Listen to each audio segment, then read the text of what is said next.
How we characterize an extremist is at the core of Chief J.D. Dillard's commitment. Adjusted from Adam Mako's book Dedication, a legendary tale of chivalry, companionship, and penance, Dillard's most recent film recounts a social liberties story fixated on Jesse Brown, Jonathan Majors, a weighty dark maritime pilot and Korean conflict legend. Yet, Brown isn't your prototypical changemaker, and Dedication isn't your standard enemy of prejudice film.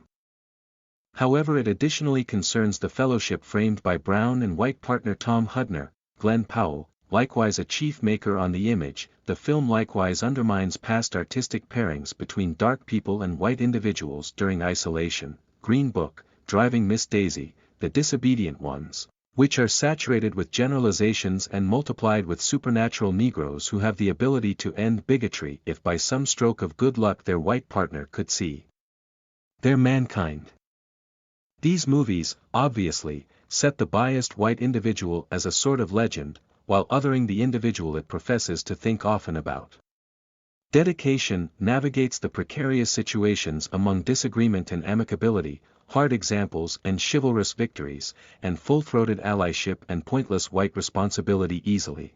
Dillard's film opens in 1948 with Hudner's landing in the maritime air station Pensacola in Pensacola, Florida. He enters an uproarious men's storage space populated by fierce slurs. These disgusting points are not radiating from a horde. They're coming from one man, Brown. Hudner never sees earthy-colored yelling at himself, as the tears this individual of color sheds aren't really for Hudner. However, Dillard and cinematographer Eric Messerschmidt truly do show us those tears through a capturing fourth-wall-breaking mirror shot. The quiet, guileless, all-American Hudner creates an alternate shaded area from the tranquil, hermetic, straightforward Brown. As far as personality, they ought not be companions. Screenwriters Jake Crane and Jonathan Stewart don't attempt to drive the issue either, which gives Dedication remarkable opportunity. All things considered, this undeniably exhilarating, throbbing excursion is more worried about the two men shaping a bond through shared regard instead of a fantastical misconception of the spot and time. Brown is a pilot with such countless concealed injuries. The vulgarities he hollers at himself spring from a little book where he keeps each slur that is at any point been flung toward him. One of the naval force's most memorable African American pilots, Brown experienced in essence hurt and a few endeavors on his life from his segregationist confidants in his initial vocation. We don't see the savagery that Brown persevered. Dillard is excessively brilliant for such easy pickings. We rather witness the repercussions on earthy Collard's mind through Major's capable actual execution, a tight heap of a strutting step belying the load on his wide shoulders and pressure folded over his face. Commitment narratives the consistent movement Hudner makes toward understanding Brown without infantilizing this pleased pilot. Brown, thus, gradually brings Hudner into his circle and we're acquainted with earthy Collard's girl Pamela and his dedicated spouse Daisy, Christina Jackson.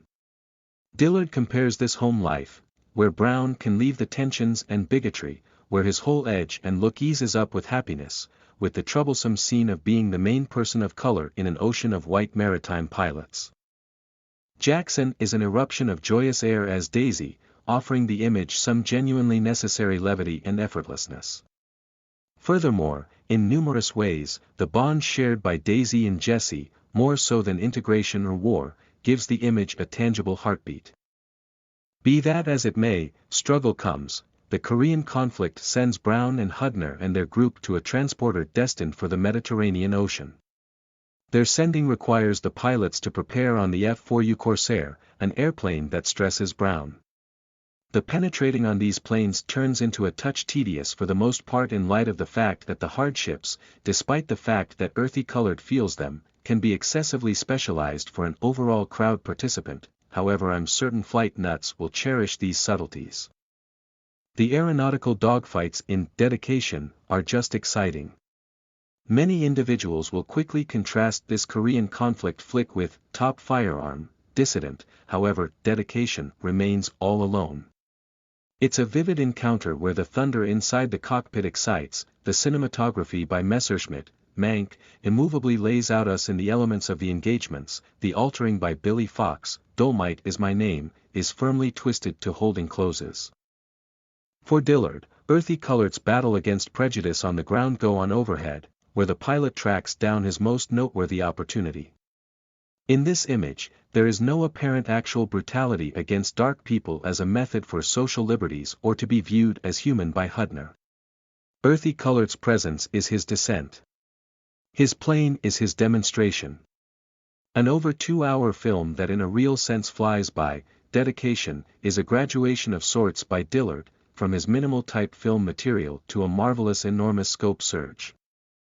Dillard figures out how to adjust the few worries of against bigotry motion pictures with the bravery of Brown without surrendering to silly, faint-hearted procedures.